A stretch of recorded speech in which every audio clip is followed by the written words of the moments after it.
Good morning बच्चों। Test to में level two में ये टेस्ट टू शुरू हो रहा है हमारा। तो टेस्ट टू में लेवल टू में क्वेश्चन नंबर फर्स्ट है बच्चों। और ये क्वेश्चन क्या कह रहा है ये देखें आप। क्वेश्चन कह रहा है if two S H Ms are represented by equation. एक एस एच एम का इक्वेशन है बच्चों y1 equal to 10 sine 3 pi t plus pi by 4।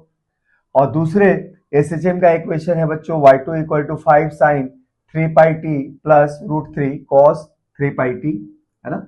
अब आपको क्या फाइंड करना है? Find resultant amplitude of combination of this two S H M. इन दोनों एस एच एम का कंबाइंड अगर कोई एस एच एम है तो उस रिजल्टेंट एस एच एम का एम्पलीट्यूड क्या होगा ये आपको निकालना है ना। और ये हमारे पास ऑप्शन है जिसमें रिजल्टेंट एसएचएम का रिजल्टेंट एम्पलीट्यूड के लिए हमारे पास डिफरेंट डिफरेंट ऑप्शन दर्शाए गए हैं यहाँ पे। तो इसमें से एक करेक्ट है, तो देखते हैं बच्चों कौन सा इसमें करेक्ट ऑप्शन है।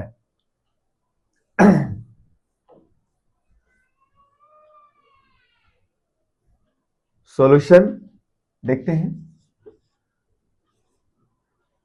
अच्छा, फर्स्ट एसएचएम का इक्वेशन क्या दिया गया है?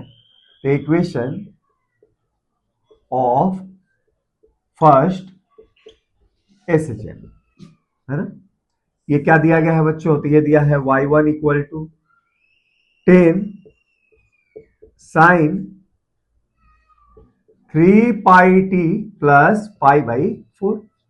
अच्छा, इसको अगर हम एसएचएम के स्टैंडर्ड इक्वेशन इसी के नीचे लिखे तो ये एक तरह से है a1 साइन, है ना, ओमेगा टी प्लस फाइव 1, इस फॉर्म का है बच्चों।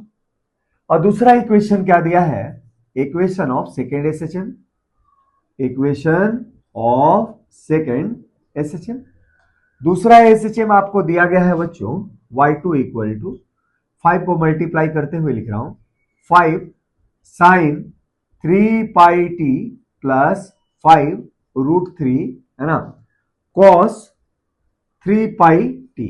अच्छा, एसएचएम का जो स्टैंडर्ड इस फॉर्मेट का होता है साइन और कॉस का कॉम्बिनेशन, वो ऐसे दिया जाता है y2 equal to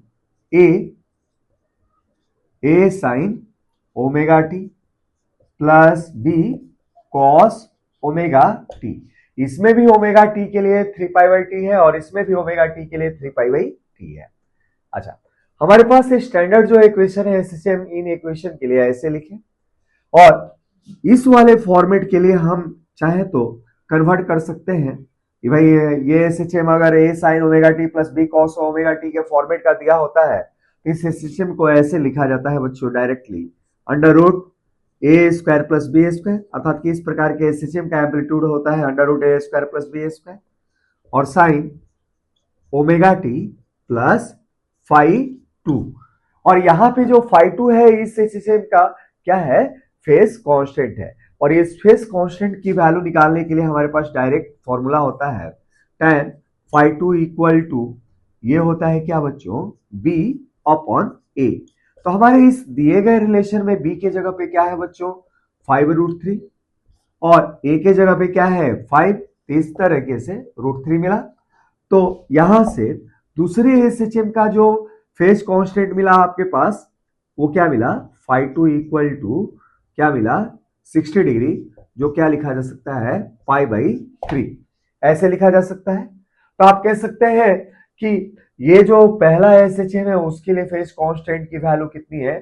pi by 4, भाई 5 1 इक्वल टू पाई बाई 4। और दूसरे वाले इक्वेशन के लिए फेज कांस्टेंट क्या है? पाई बाई 3 है। अच्छा, अगर हम बात करें इसके फेज की तो इसका फेज है ओमेगा टी प्लस फाइव 1 और इसका फेज है बच्चों ओमेगा टी माइनस 5/2। तो दोनों ही एसएचएम के बीच में फेज डिफरेंस क्या है? तो phase difference between two SHM, phase difference between two SHMs, दोनों ही एसएचएम के बीच में जो फेज डिफरेंस होगा वो होगा बच्चों 5/2 माइनस 5/1, है ना, that is pi by 3 minus क्या हो जाएगा बच्चों? पाई बाई 4। अच्छा, ये वैल्यू क्या लिखी जा सकती है? तो ये वैल्यू लिखी जा सकती है बच्चों पाई बाई 12। ठीक है, 4 माइनस 3, है ना, पाई बाई 12। तो दोनों ही एसएचएम के बीच में फेज डिफरेंस है बच्चों कितना, आपके पास π/4। तो यहां आप याद रखेंगे दोनों एसएचएम के बीच में फेज डिफरेंस इतना है। अच्छा, दोनों ही एसएचएम को अगर वेक्टर के साथ अगर इंक्लाइंड वे से दिखाया जाए कॉम्बिनेशन के बाद, हम इसको ऐसे लिख सकते हैं, भाई एक का एम्पलीट्यूड 10 है और एक का एम्पलीट्यूड अगर इसका निकालने की कोशिश करें तो देखते हैं क्या आता है ना। तो इसको मिटाते हैं फिर बच्चों आगे काम करते हैं। तो क्या है आपके पास, फेज डिफरेंस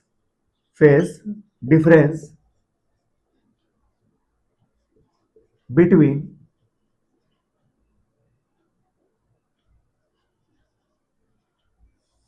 टू एसएचएम्स, इन दोनों ही एसएचएम के बीच में जो फेज डिफरेंस है बच्चों क्या है, is delta phi equal to π/12। ये क्लियर है।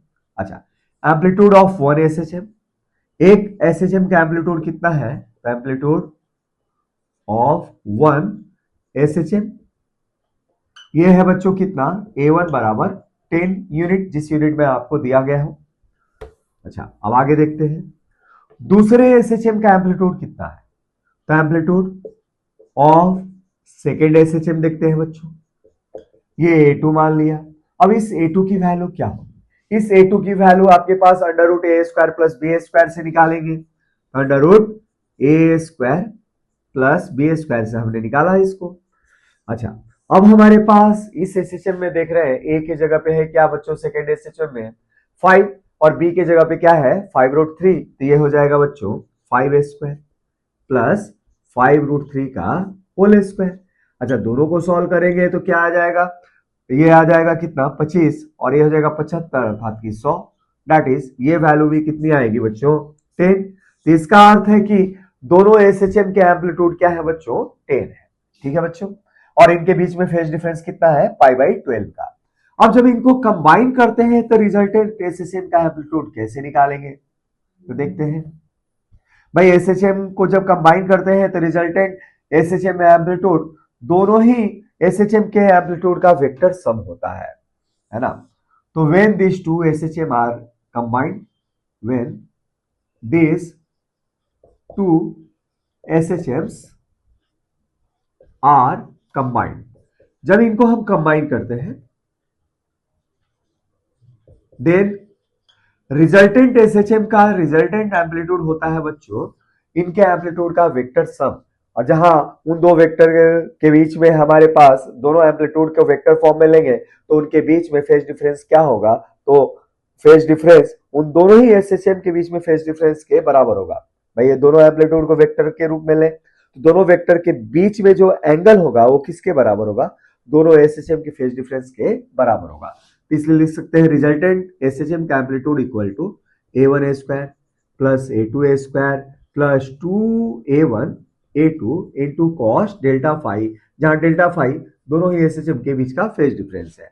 अच्छा, एक एसएचएम का एम्पलीट्यूड 10a², दूसरे का भी 10a² प्लस 2 इंटू 10a² और लिखा जा सकता है कॉस π/12। ठीक है बच्चों, अब देखते हैं क्या आता है। ये आ जाएगा 200 प्लस ये कितना आ जाएगा बच्चों, ये आ जाएगा 200 ये है और 200 ये है। ठीक है, और ये कितना है cos π/12। अच्छा, cos π/12 क्या होता है बच्चों, तो cos π/12 होता है बच्चों ये पाई मतलब 180, 180 में cos 15 डिग्री क्या होगा, cos 15 डिग्री के आसपास ये लगभग बराबर है। अच्छा, cos 15 डिग्री की वैल्यू क्या होती है, तो इसको याद रखेंगे cos 15 डिग्री की वैल्यू 0.96 होती है बच्चों, या कैलकुलेटर से आप निकाल लीजिएगा। बार बार सॉल्व करता रहता हूं तो ये आंसर मुझे याद है ये वाला। तो ये क्या है 200 प्लस 200 और ये है बच्चों 0.96। ठीक है, तो अब क्या हो जाएगा, ये आपके पास ये गया और ये दोनों चला गया, तो ये हमारे पास हो जाएगा कितना 2×6। देख लेते हैं क्या मिलता है, 200 और 96 में 2 को मल्टीप्लाई किया 12, 2 18 1 19, तो ये आंसर आ गया बच्चों आपके पास √392। तो इस तरीके से दोनों ही एसएचएम को जब आप कंबाइन करोगे तो रिजल्टेंट एसएचएम का जो रिजल्टेंट एम्पलीट्यूड आएगा वो क्या आएगा बच्चों, तो देयरफॉर रिजल्टेंट एसएचएम का resultant amplitude equal to answer में 392 यूनिट आया। तो ये आप सही ऑप्शन से मैच कर लीजिएगा, इट इज करेक्ट ऑप्शन, है ना। तो चलिए बच्चों और क्वेश्चन हम करते हैं इस टेस्ट 2 पे, है ना।